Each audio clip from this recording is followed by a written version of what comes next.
Prvi temelji dvorca Trakošćan nastali su u 13. stoljeću. U početku se koristio kao promatračnica za nadzor nad putem od Ptuja prema Bednjanskoj dolini. Od početka 1584. pa sve do Drugog svjetskog rata drži ga vlastelinska obitelj Drašković, jedna od značajnijih hrvatskih velikaških obitelji koja je dala i 4 hrvatska bana.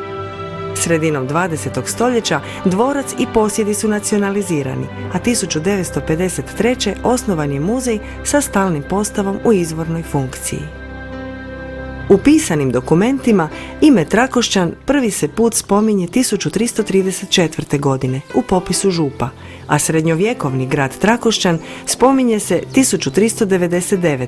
kada kralj Sigismund daruje Trakošćan s drugim gradovima Zagorja svom tastu grofu Hermanu Celjskom. Nakon pogibije Ulriha posljednjega Celjskog, Trakošćanom su se izmjenjivali mnogi gospodari. Tako su dvorom vladali vojskovođa Jan Vitovac i njegovi sinovi, kapetan hrvatsko-ugarskog kralja Jakov Sekelj, ugarsko-hrvatski kralj Matija Korvin, a zatim njegov sin Ivaniš, koji je 1496. postao hrvatski ban, zatim podban Ivan Gjulaj, te car Maksimilijan II. Sredinom 16. stoljeća braća Juraj II. I Gašpar Drašković, kao vatreni pristaše hrvatsko-ugarskog kralja Maksimilijana II. Habsburgovca i uspješni branitelji hrvatskih granica u vrijeme najžešćih austro-turskih ratova, dobili su kao znak zahvalnosti za lojalnost velikaške posjede iz državne blagajne. Tako je 1584. godine obitelj Drašković ušla među velikaše i stekla dvorac Trakošćan. Sredinom 19. stoljeća tadašnji vlasnik podmaršal grof Juraj VI. Drašković sa ženom Sofijom Latour počinje obnavljati staru utvrdu i pretvara je u dvorac, a izgradnjom brane stvara se umjetno jezero, koje dvorcu daje posebnu čar. Na ulaznoj kuli s pokretnim mostom nalazi se grb Drašković-Malatinski iz 18. stoljeća. Unutar dvorca, iznad gotovo svih prolaza i vrata, nalaze se obiteljski grbovi.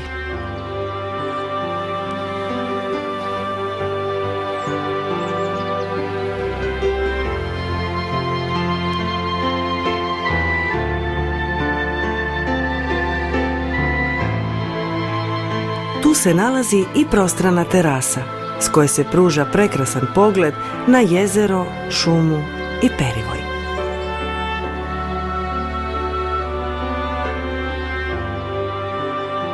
U istočnoj kuli dvorca smještena je lovačka dvorana. Predstavlja lovačku tradiciju obitelji Drašković, a nekada je služila kao velika blagovaonica.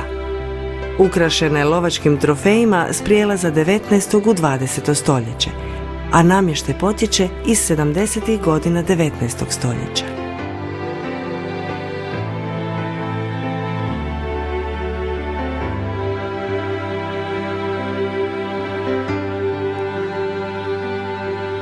Prostor knjižnice s oko 1500 knjiga služio je i kao radna soba. Najreprezentativniji dio dvorca je viteška dvorana. Evocira viteške vrline i simbolizira vojničku prošlost Trakošćana i obitelji Drašković. Oklopi su anatomski oblikovani i ukrašeni. Grbovi prikazani na oplati kamina pripadaju obiteljima Drašković i Latour. Na većini namještaja nalazi se grb obitelji, iz čega proizlazi da je namještaj izrađivan po strogo definiranoj narudžbi vlasnika, a izmjenjuju se stilovi od baroka do neorenesanse. Blagovaonica, kapelica, salon za čitanje, slikarski atelje tek je dio ovog velebnog zdanja.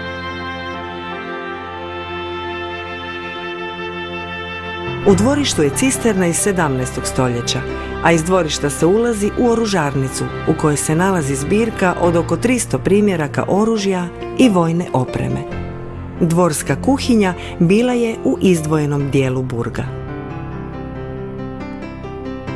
Tamnica je svjedok vremena u kojem su Draškovići uživali sva takozvana regalna prava, pravo da sude svojim kmetovima, pravo osude na smrtnu kaznu te njeno izvršavanje. Danas dvorac Trakošćan daje bajkovit prizor pričajući svoju povijest.